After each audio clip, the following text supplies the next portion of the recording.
청록파 시인이며 기독교인인 박두진 시인의 하늘이라고 하는 시의 한 대목을 가져와 봤습니다. 제가 읽어볼게요. 하늘이 내게로 온다. 여릿여릿 멀리서 온다. 하늘은 멀리서 오는 하늘은 호수처럼 푸르다. 호수처럼 푸른 하늘에 내가 안긴다. 온몸이 안긴다. 어느 목사님이요, 이 시를 인용하면서 이것은 다름 아니라 하나님의 임재하심에 대한 감격을 노래하는 시다, 이제 그랬어요. 여기서 하늘은 다름 아니라 하나님을 지칭한다는 거죠. 그래서 이 시는 가을에만 어울리는 시가 아니라 사실은 성탄절에 딱 어울리는 시다라고 평가한 것을 본 적이 있습니다. 그러고 보니까 정말 그 말이 딱 맞는 것 같아요. 왜냐하면 성탄이 뭐예요? 하나님이신 예수님께서 우리와 똑같은 사람이 되어 이 땅에 태어나신 거잖아요. 이를테면 하늘이 통째로 우리에게로 오신 거예요. 하늘이 내게로 온다. 그래서 그 하늘에 내가 안긴다. 내가 안긴다. 야, 정말 그렇구나. 정말 그렇구나. 여러분, 이게요, 그 목사님의 어떤 개인적인 의견만은 아니고요. 실제로 박두진 시인은 18살에 예수님을 믿게 된 이후로 시를 통해서 하나님께 영광을 돌리고자 다짐을 합니다. 이게 박두진 시인의 기도예요. 하나님이여, 내가 만일 조그만치라도 시를 쓸 소지를 주셨거늘, 내게 만일 조그만치라도 시를 쓸 소지를 주셨거든 이 길을 걸어감이 내 명예와 만족만을 위하는 것이 되지 말게 하시고 오직 당신에게 영광을 돌리는 일로서 유일한 목적을 삼고 그렇게 영광을 돌릴 수 있도록 도와주소서. 이게 박두진 시인의 기도입니다. 그러니까 자신의 시마다 기독교 신앙을 그렇게 담아 놓았다는 것이에요. 아무튼 성탄절이 뭐냐? 아기 예수님의 나심의 의미가 뭐냐? 할 때 하늘이 우리에게로 오신 사건이다 라고 하는 거예요. 여러분, 하나님이 우리에게 찾아오셨습니다. 어두운 이 세상을 밝히시고자 죄와 허물로 영원한 감옥 속에 갇혀있는 우리를 구원하시고자 하나님이신 예수님께서 사람이 되어서 이 땅에 오신 것이에요. 그리고 마침내 예수님께서 우리의 죄를 대신해서 십자가에서 죽으심으로 우리의 모든 죄값을 다 치러주시고 우리에게 천국 영생을 가져다 주셨습니다. 그러니 예수님이야말로 빛이시고 예수님이야말로 생명이시고 예수님이야말로 우리 인생의 최고의 선물이에요. 혹시 이번에 크리스마스 선물 받으셨습니까? 못 받으셨죠? 애들은 받았지만 어른들은 못 받은 것 같아요. 그런데 괜찮습니다. 왜냐하면 이미 우리는 예수님이라고 하는 지상 최고의 선물을 받았기 때문에 그래요. 그죠, 집사님? 아멘이에요. 정말 우리가 그러한 놀라운 어마어마한 선물을 받음을 여러분 믿으시기 바랍니다. 오늘 우리가 함께 읽은 본문 말씀을 보면요, 그러한 기쁨과 감격 속에서 탄생하신 예수님을 찾아온 한 무리의 사람을 우리가 만나게 됩니다. 자, 누가 찾아왔어요? 그렇죠. 동방 박사들이 찾아왔습니다. 1절 이하를 봅시다. 자, 헤롯 왕 때 예수님께서 유대 베들레헴에서 나심에 동방으로부터 박사들이 예루살렘에 이르러 말하되, 2절 같이요. 유대인으로 왕으로 나시니가 어디 계시냐? 우리가 동방에서 그의 별을 보고 그에게 경배하러 왔노라 하니. 네, 동방 박사들이 태어나신 아기 예수님께 경배하러 찾아왔습니다. 여기서 우리가 잠깐 먼저 그 당시의 배경을 좀 살펴보도록 합시다. 당시 유대 지역은요, 누가 다스리고 있었냐면 헤롯이라고 하는 사람이 로마 제국을 등에 업고서 유대 지역의 왕으로 다스리고 있었습니다. 당연히 수도는 예루살렘이었습니다. 그런데 헤롯은 정통 유대인은 아니었고요, 유대교로 개종한 이두메인으로 알려져 있습니다. 그러니까 이제 자신의 혈통 문제가 핸디캡으로 있기 때문에 유대인들에게 잘 보려고 엄청 애를 많이 썼어요.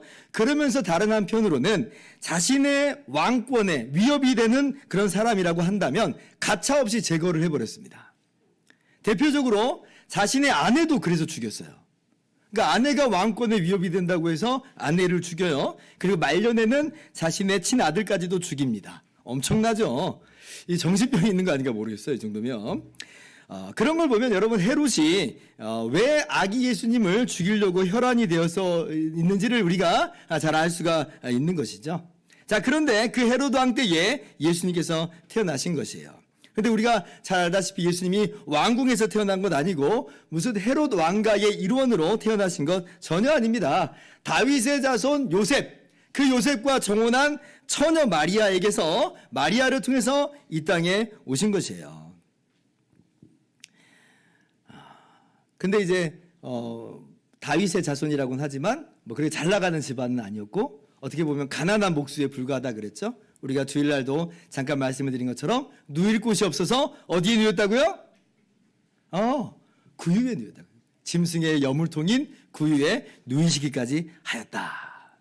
자, 그런데 그러던 어느 날 동방에서 박사들이 찾아온 거예요.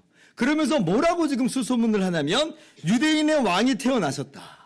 우리가 그의 별을 보았다. 유대인의 왕으로 오신 이가 어디 계시냐? 라고 하면서 수소문하고 다니는 것입니다. 여러분, 이 박사들은 유대인 아니에요. 유대인 아니에요. 동방에서 왔다고 그러잖아요. 멀리 동방에서 왔어요.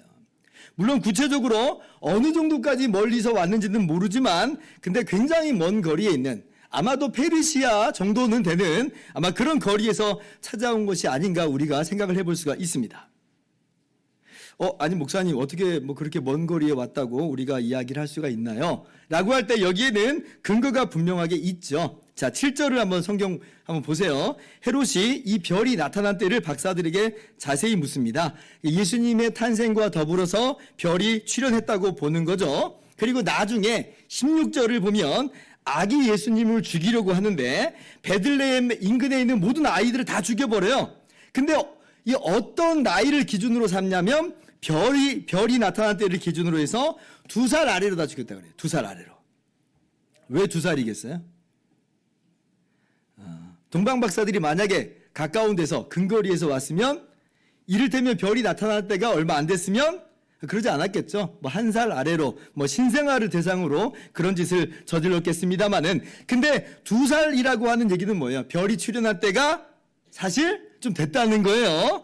그리고 동방 박사들이 그때부터 출발했다라고 그렇게 하여서 지금 도착한 것으로 본다면 그 거리는 상당했다라고 우리가 당연히 추론을 할 수가 있는 것입니다. 그래서 동방 박사들은 정말 먼 거리에서 온 거예요.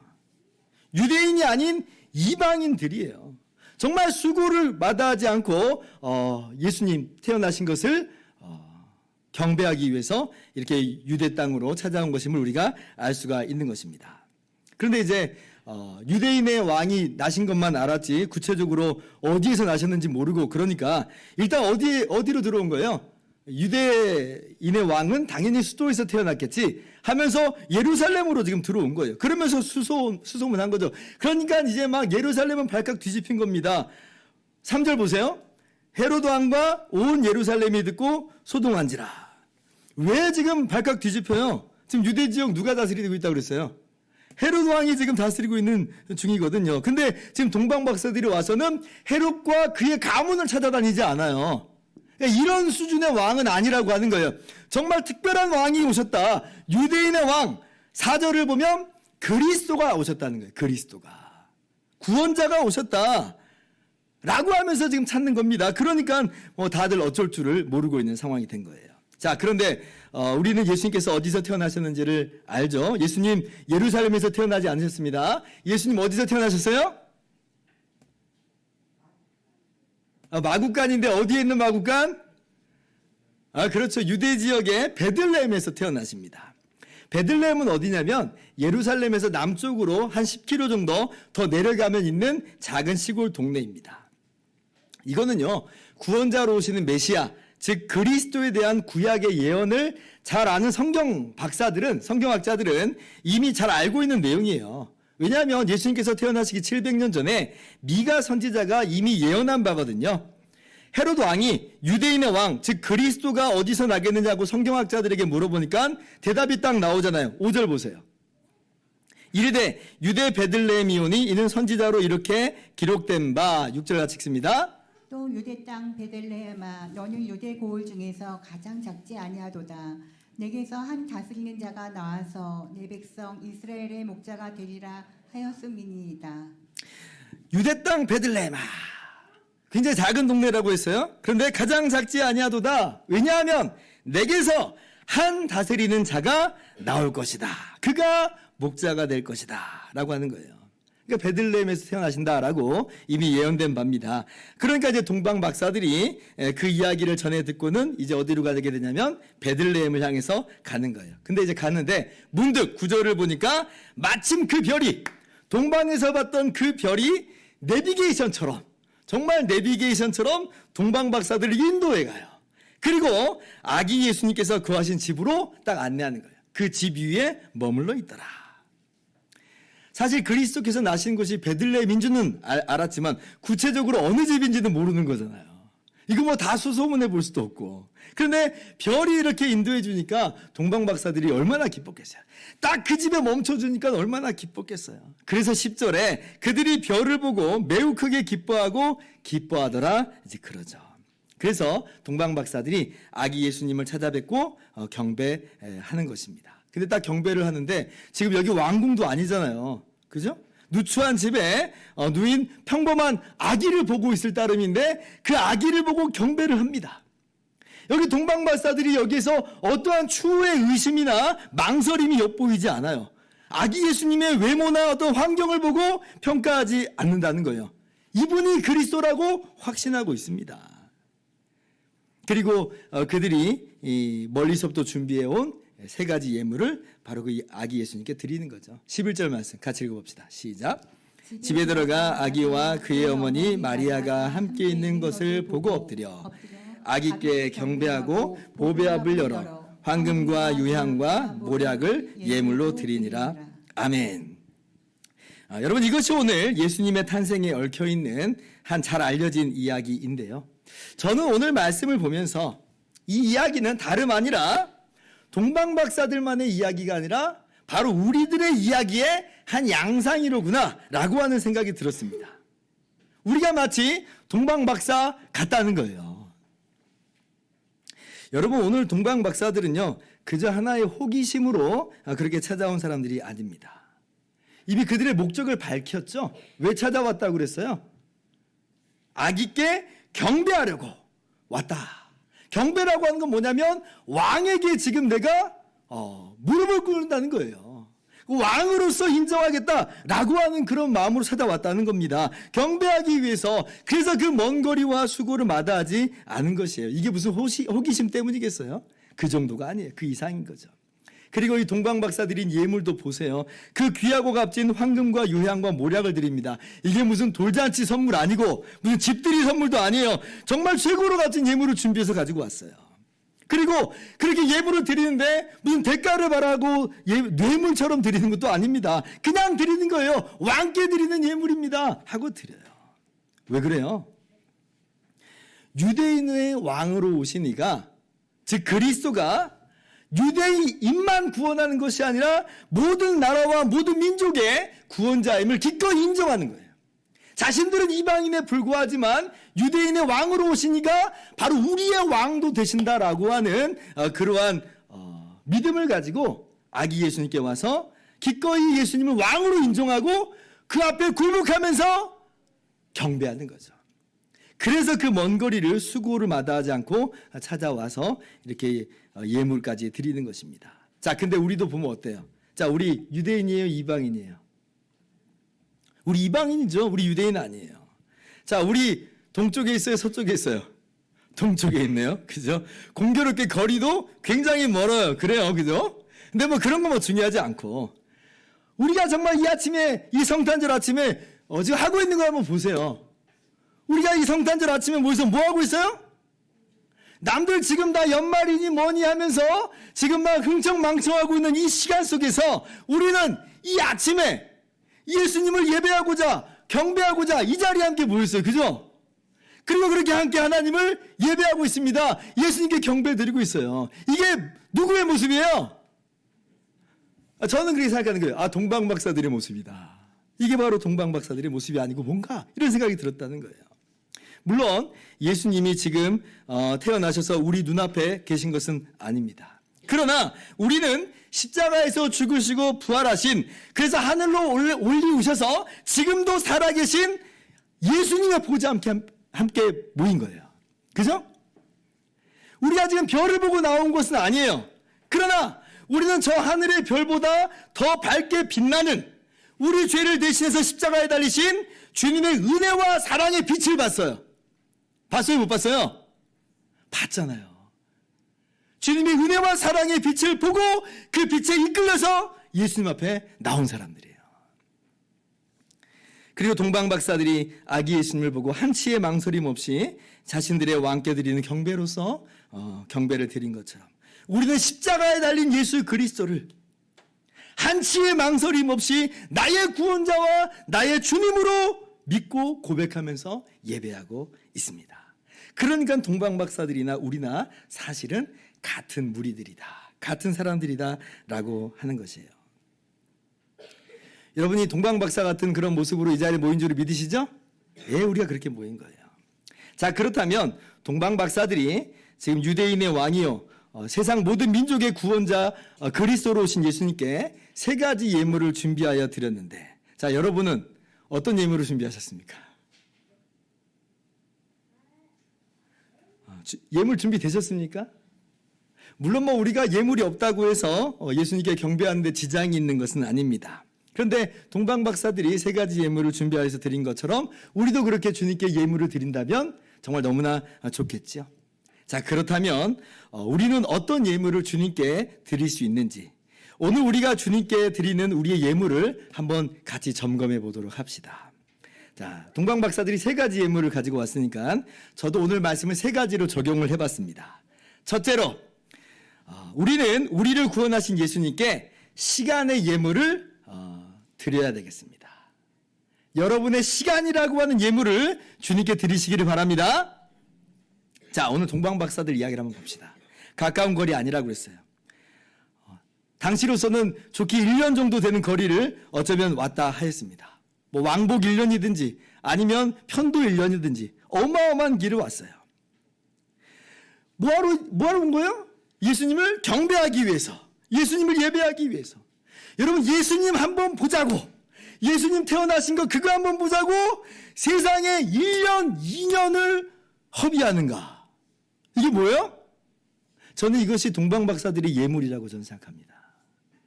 우리가 동방박사의 예물 그러면 황금, 유향, 모략만 생각을 하는데, 근데 좀 더 폭을 넓혀보면, 야, 동방박사들은 자신의 시간이라고 하는 예물을 드렸구나. 근데 이 시간이라고 하는 예물을 드리면서도 나는 하나도 아깝지 않다, 기꺼이 나의 시간을 드리겠다라고 하는 거예요. 현대 사회는 정말 시간을 귀하게 여기는 사회입니다. 분초를 쪼개서 살아가는 시대라고 할 수 있겠어요. 시간은 금이다 라고 하는 말처럼 시간을 갈아 넣어서 공부를 하고, 시간을 갈아 넣어서 자기 개발을 하고, 시간을 갈아 넣어서 돈을 법니다. 그래서 시간만큼 귀중한 것이 없고 그냥 시간을 흘려보내는 것을 너무너무나 아까워하는 시대예요. 사람들이 저마다 바빠요. 너무 분주해요. 그러니까 어때요? 예수님께 예배드리는 시간마저 아깝고, 성경 읽는 것도, 기도하는 시간도 다 후순위로 밀려버리기 일쑤죠. 나를 위해서 쓸 시간은 있는데 그 외에는 쓸 시간이 없어. 이것이 오늘날 많은 사람들의 모습이고요. 어쩌면 우리들의 모습은 아닌가 돌아보게 됩니다. 근데 오늘 동방박사들의 모습 보세요. 기꺼이 시간을 들여서 예수님께 나와 경배하잖아요. 오늘 우리가 주님께 드리는 예물이 어떤 예물이어야 되는가? 바로 이 시간의 예물이어야 됩니다. 존 파이퍼 목사님이 이런 말을 한 적이 있어요. 마지막 날에 트위터와 페이스북의 가장 큰 용도 중에 하나는 시간이 부족해서가 아니라고 하는 것을 증명하는 것입니다. 이렇게 썼어요. 자, 여기에는 유튜브도 포함시킵시다. 유튜브, 인스타그램 포함. 예배하는데 시간이 아깝다, 성경 보고 기도하는데 시간이 없다.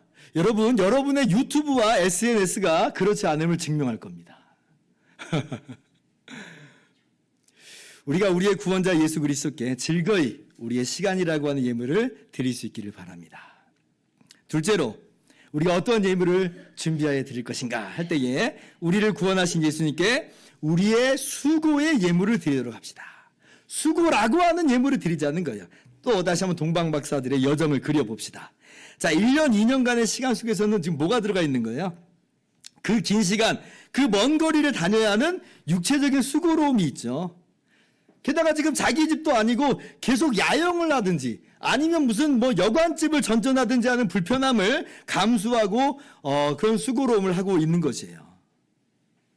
또 음식은 어때요? 뭐 오늘날처럼 세계 여행하면서 음식 찾아다니는 시간 아닙니다. 맛집 기행 아니에요. 그냥 허기를 때우는 식의 끼니가 정말 많았을 거예요. 목적이 뭐냐면 아기 예수님께 찾아가서 경배하는 것이니까. 그런데 이러한 모든 불편함을 나는 감수하겠다. 그 모든 수고를 마다하지 않겠다. 나는 오히려 그 모든 수고로움으로 주님께 경배하겠다라고 하는 것이 오늘 동방박사들이 주님께 드리는 예물이다라고 하는 것이에요. 이것을 다른 말로 표현한다면 희생이요 헌신이다. 이렇게도 말할 수 있겠습니다. 요즘 시대 다들 수고로움을 피하려고 합니다. 다른 사람들도 뭐 다 같이 한다 그러면 좀 덜 억울한데, 근데 나만 수고한다 그러면 이건 공정하지 못하다, 공평하지 못하다 이렇게 생각들을 하는 거예요. 그래서 내가 좀 더 수고하는 것 같으면 어때요? 그때부터 굉장히 억울해지는 겁니다. 억울해! 왜 나만?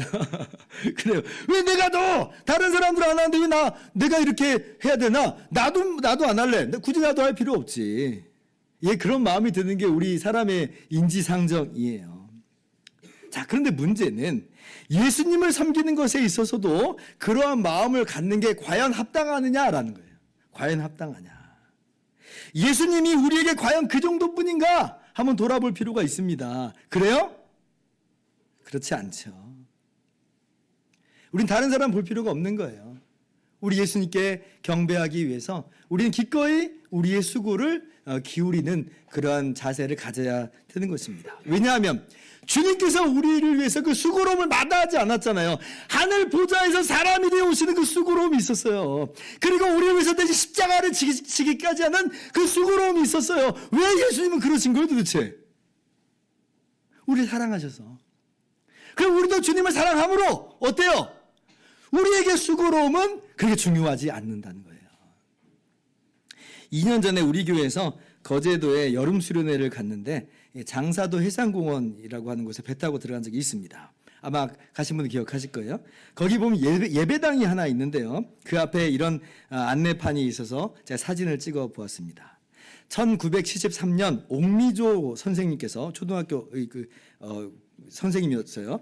근데 그 예배당을 이제 지었는데, 근데 이제 그 예배당을 짓기 위해서 어떤 수고로움을 하냐면 육지에서부터 자재를 다 배로 실어 와야죠. 그리고 선착장에서 산꼭대기 이 예배당 부지까지 최소 1000번을 날았다 그래요. 1000번을. 엄청난 수고로움 아니에요, 그죠? 근데 이런 수고로움을 기꺼이 감당하더라는 거예요. 왜 그러는가? 왜 그래요? 왜 그러겠어요? 우리를 사랑하신, 우리를 위해서 수고로움을 마다하지 않는 그 주님의 은혜와 사랑 때문에, 그 구원의 기쁨과 감격 때문에 그렇게 우리가 할 수 있다. 능히 생각을 해볼 수가 있는 거죠. 그렇습니다.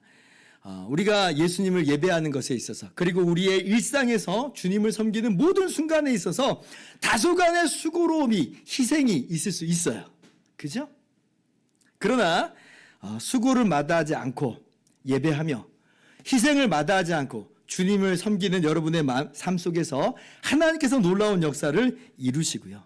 무엇보다 주님께서 그 예물을 기뻐 받으십니다.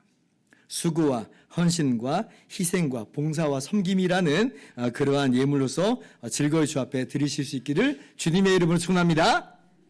세 번째, 마지막으로 우리를 구원하신 예수님께 여러분의 소유로 자원하여서 예물로 드리실 수 있기를 바랍니다. 오늘 동방박사들은 뭘 드렸어요?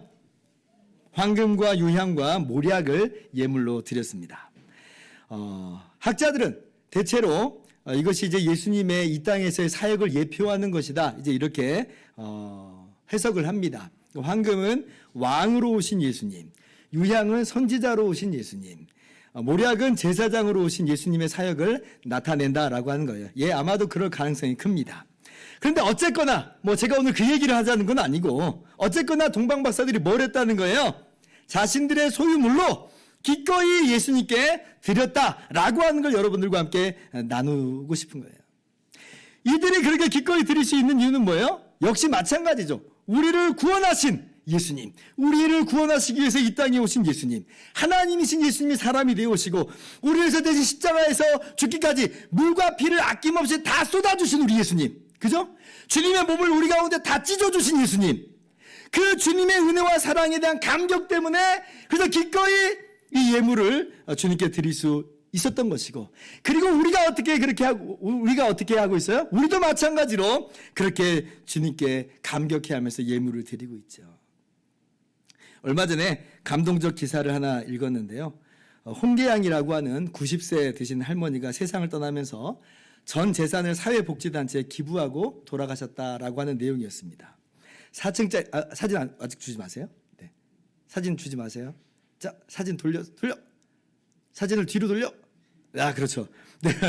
자, 4층짜리 집 한 채가 있었는데 그 매각 대금이 7억 1천만 원이었다고 합니다. 근데 그걸 전부 다 기부를 했대요.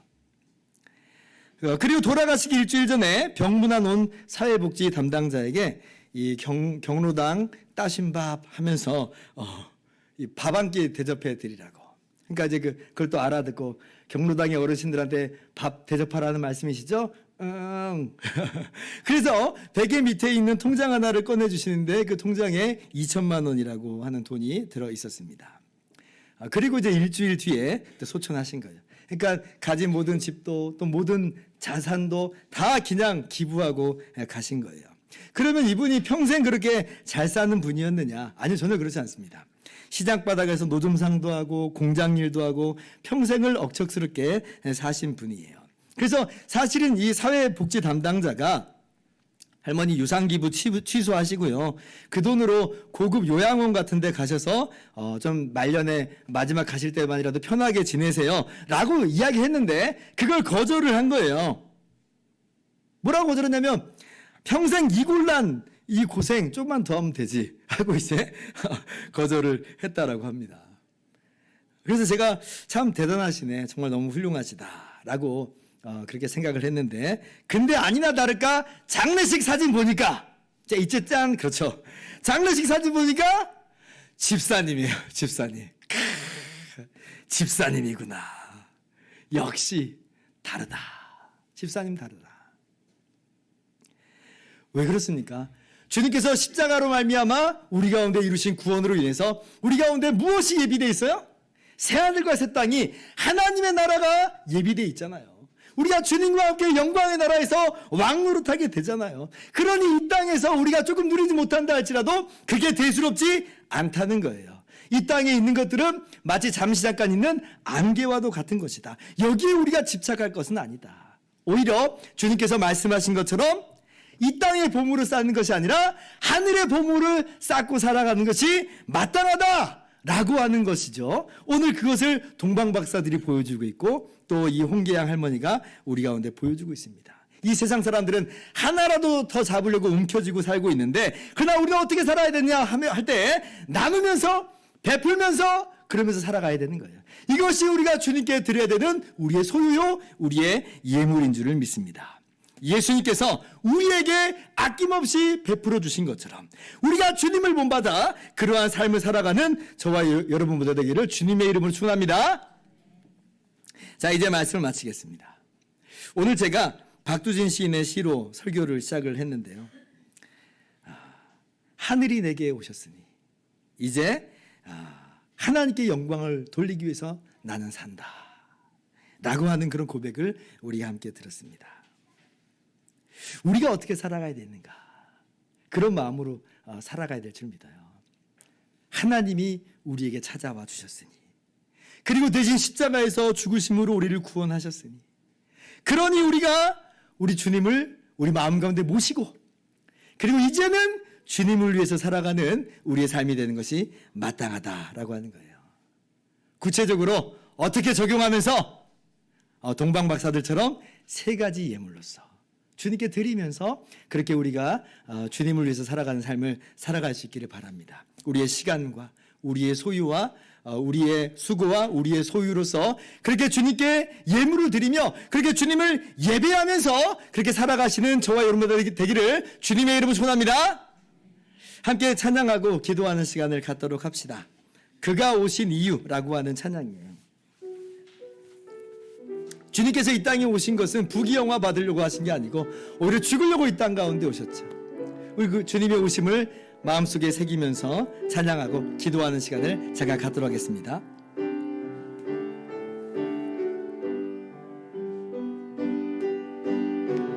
이 세상 가장 아름다운 순정의 눈물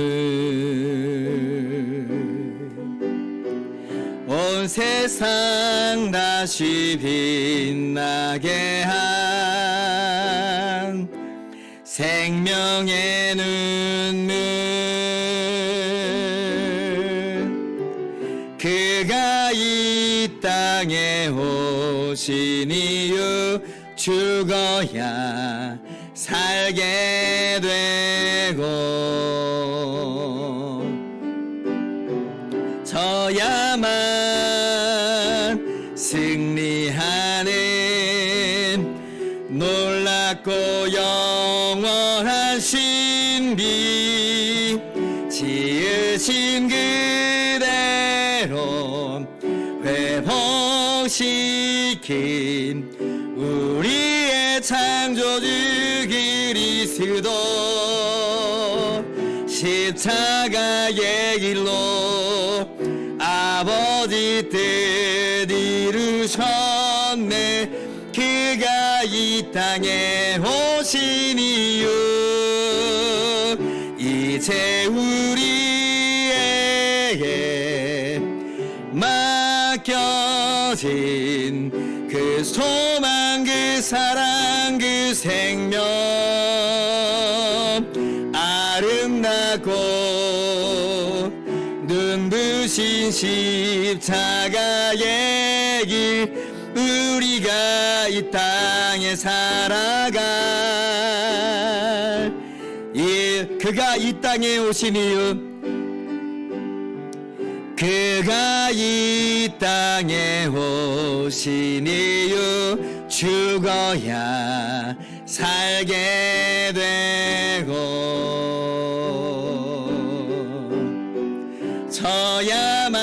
져야만 승리하는 놀랍고 영원한 신비 지으신 그대로 회복시킨 우리의 창조주 그리스도 십자가의 길로 아버지 뜻 이루셨네 그가 이 땅에 오신 이유 이제 우리에게